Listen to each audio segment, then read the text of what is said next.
رکھیے کہ روزہ توڑنے کے تین اسباب ہوتے ہیں، تین سبب ہوتے ہیں۔ ایک تو ہوتا ہے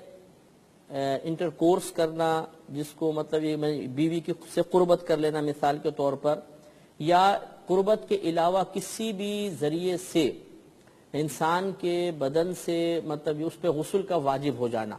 لیکن اس کی صورتیں میں آپ کو بتاؤں گا۔ ایک سبب بہرحال یہ ہو سکتا ہے کہ زوجہ سے قربت یا غسل کا واجب ہو جانا۔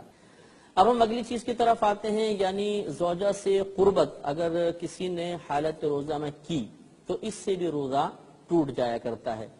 کیونکہ روزے کی تعریف یہ آپ کو بتائی کہ صبح صادق سے لے کر شام تک نیت اور قصد کے ساتھ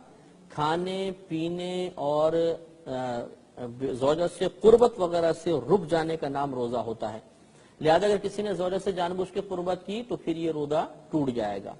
ہاں اگر بھول کر کی تو نہیں ٹوٹتا، جیسے کہ ابھی انشاءاللہ آگے مسائل آئیں گے، لیکن جان بوجھ کر روزہ یاد تھا اور کسی نے زوجہ سے قربت کر لی تو اس سے روزہ ٹوٹ جائے گا، چاہے ڈسچارج ہو یا نہ ہو، فقط دخول سے ہی روزہ ٹوٹ جایا کرتا ہے۔ ہاں اگر مثلا قربت نہیں کی بلکہ ویسے ہی مطلب زوجہ کے قریب ہوا، چھوا، یا اور کوئی مطلب یہ کہ قربت کے علاوہ کوئی عمل کیا، تو اس میں مسئلہ یہ دیکھا جائے گا کہ اگر زوجہ کے جسم پر کپڑا اتنا موٹا ہے کہ جسم کی گرمی محسوس نہیں ہوتی،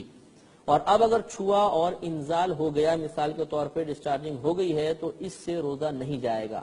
کیونکہ موٹا کپڑا درمیان میں حائل ہے۔ ہاں اگر جسم کے کسی ایسے حصے پہ ہاتھ رکھا جہاں پر کپڑا وغیرہ بھی موجود نہیں اور جسم کی گرمی محسوس ہو رہی ہے، اور پھر اگر انسان کو ڈسچارجنگ ہو جاتی ہے تو اس سے روزہ ٹوٹ جائے گا۔ یہ ذرا تھوڑی سی بات ہمیں ذہن میں رکھنا چاہیے۔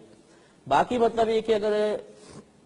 ڈسچارج وغیرہ نہ ہو انسان اور مطلب یا موٹے کپڑے خاتون نے پہنے ہوئے ہیں تو زوجہ کی قربت مطلقاً منع نہیں ہوتی ہے، قریب ہو سکتے ہیں روزے میں، لیکن مسئلہ وہی ہے کہ یا تو ایک تو ہم قربت جس کو مطلب وظیفہ زوجیت کہا جاتا ہے اس سے روزہ ٹوٹے گا، یا بلا حائل جسم کو ایسے ہاتھ لگانا کہ جسم کی گرمی باقاعدہ محسوس ہو رہی ہو، اب اگر ڈسچارجنگ ہوگی تب روزہ ٹوٹ جائے گا، ورنہ نہیں ٹوٹے گا۔